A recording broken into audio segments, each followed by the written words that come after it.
Praise the Lord. Number 12 is in the oven.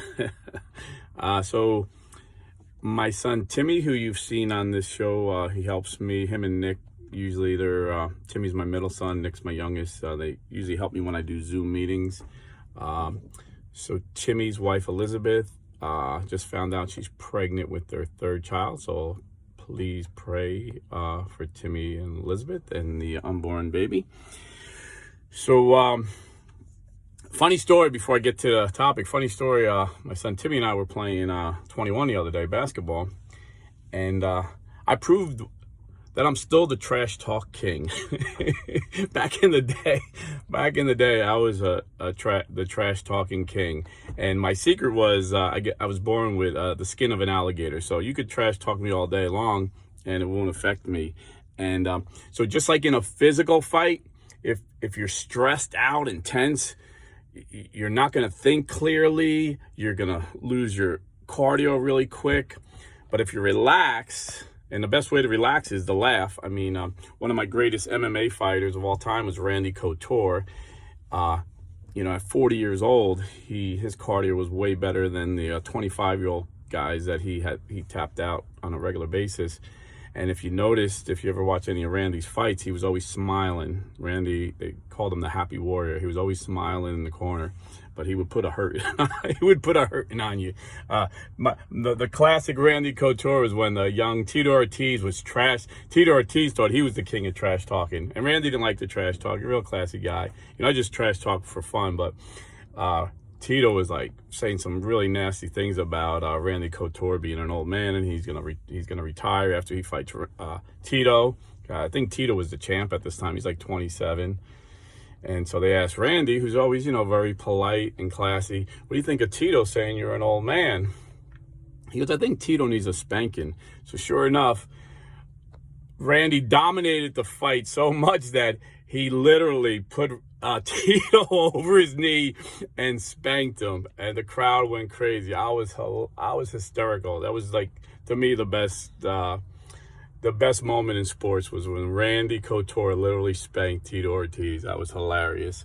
But so I was playing with 21 with my son Timmy the other day, and we're kind of like trash talking a little bit. But it's hard to trash talk your kid because, like I said, just like in a physical fight, you got to be relaxed. In a verbal fight, you got to be relaxed. So I was, when I box, I see people throwing punches at me in slow motion because I'm relaxed. I'm not tensed out. I'm not stressed out. So I can see, like, okay, every time this guy throws a cross, he leaves his chin wide open. And if you know anything about boxing, that's the knockout punch, the button. You hit him on the button and he knocks out. So I'll just let guys come at me wild and watch and see where they leave themselves open. Same thing with verbal attacks. I'll find out what someone's weakness is, and I'll just keep hitting that spot and get them so angry where they can't even play right.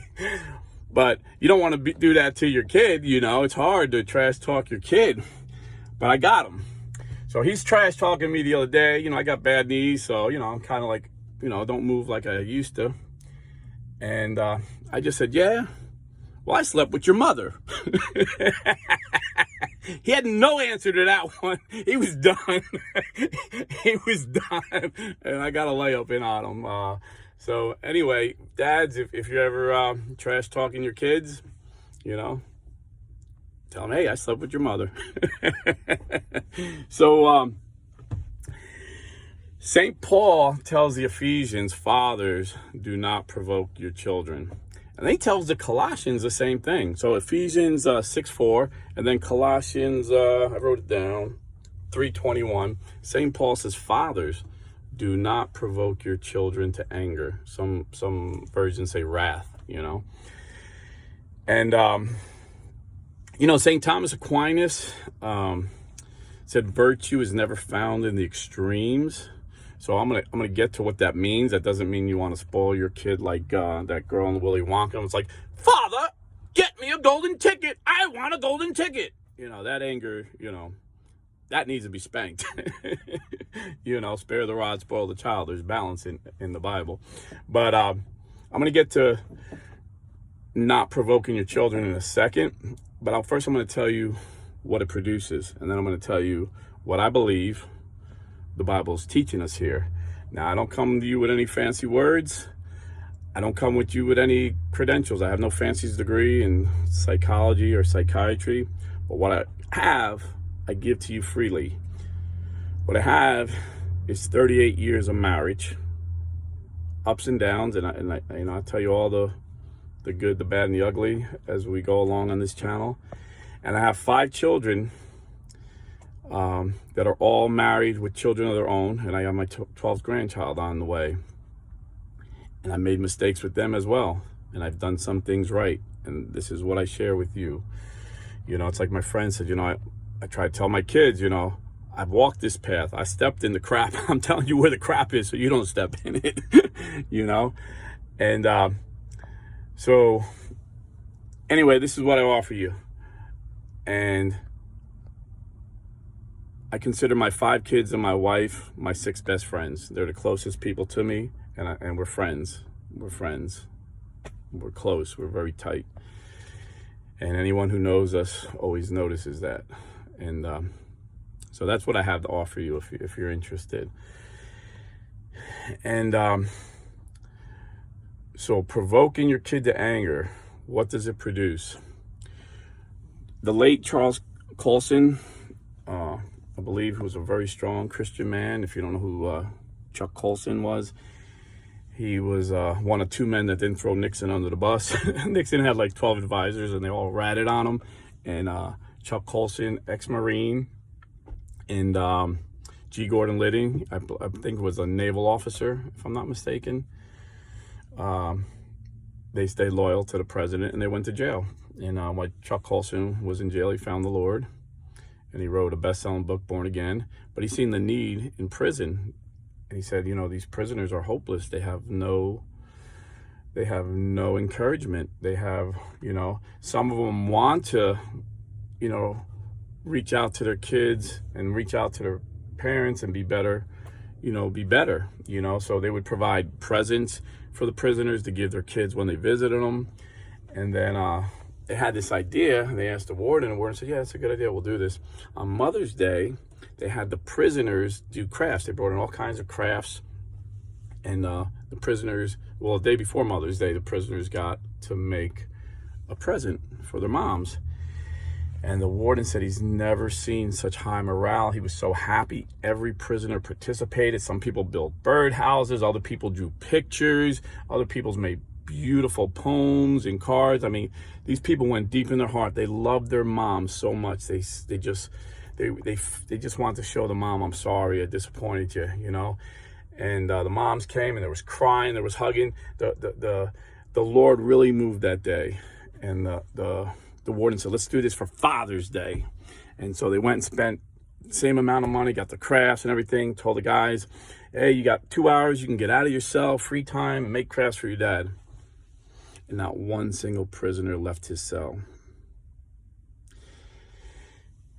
And when they asked these prisoners, why don't you want to make something for your dad? You made a beautiful gift for your mom.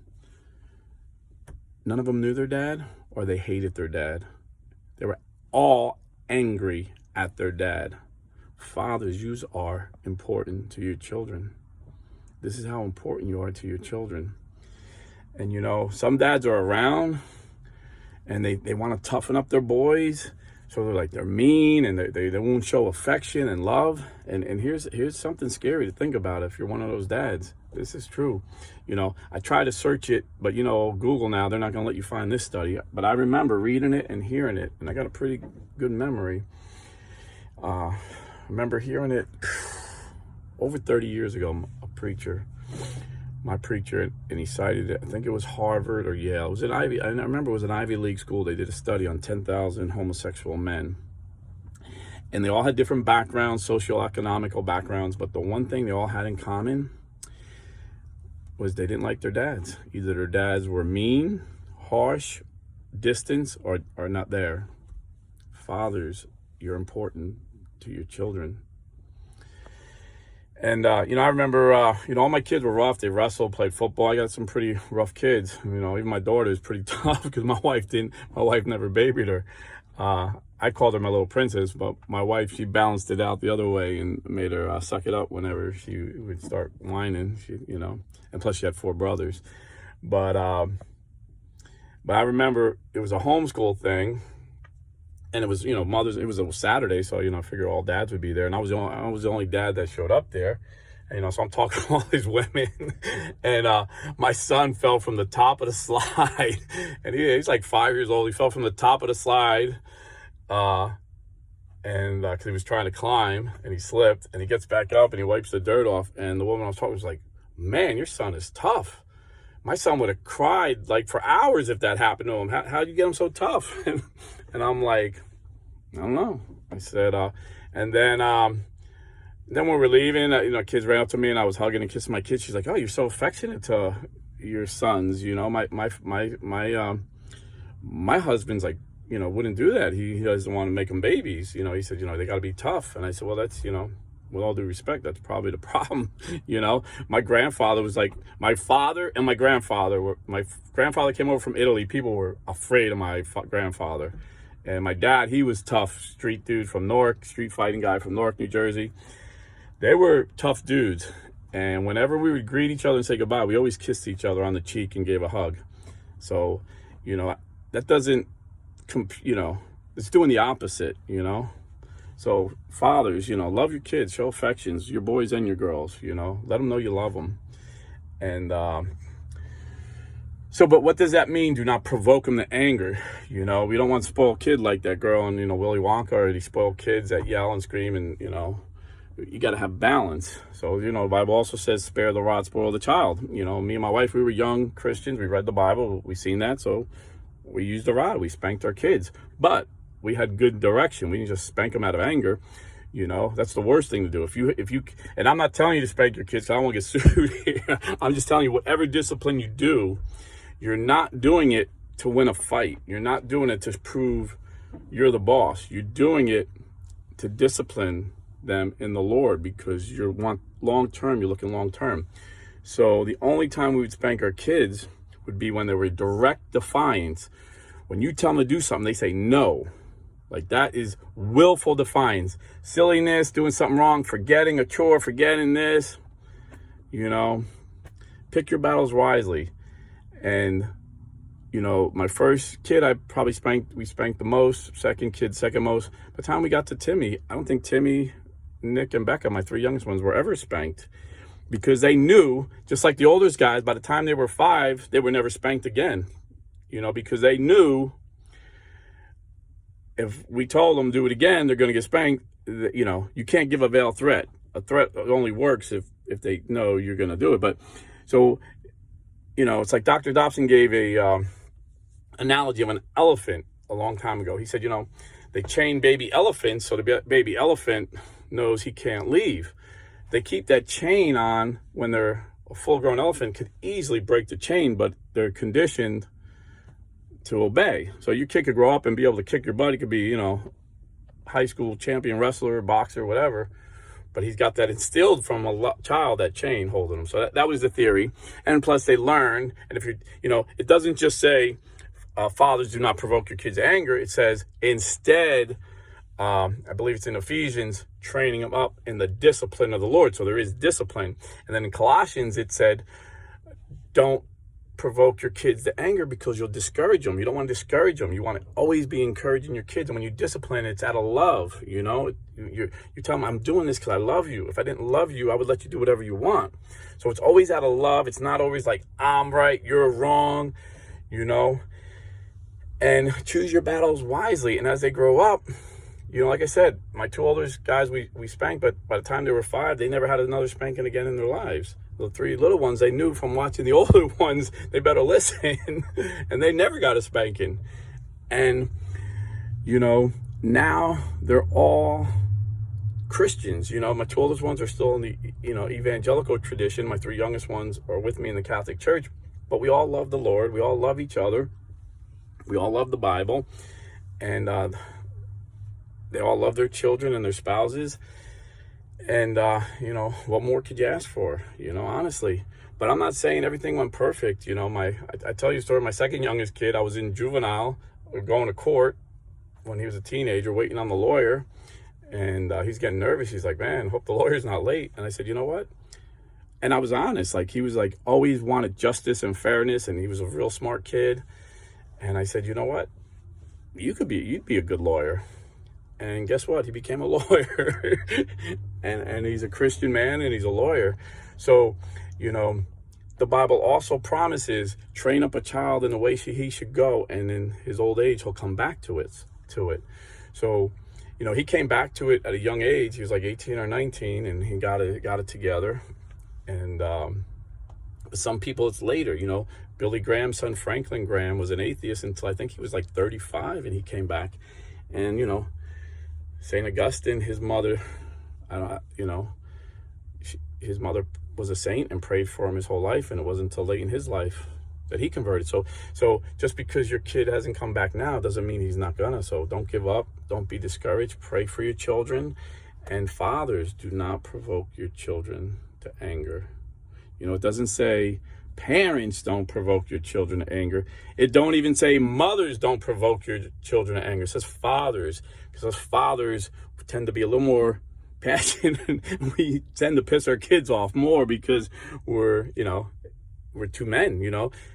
They become men, you know, as teenagers. Even our society, you know, they can join the military at 17, you know. They can't drink till they're 21, you know, go figure. But they can give their life for their country at 17, you know. So if he's 14 or 15, he's feeling like a man. Don't provoke him to anger, you know.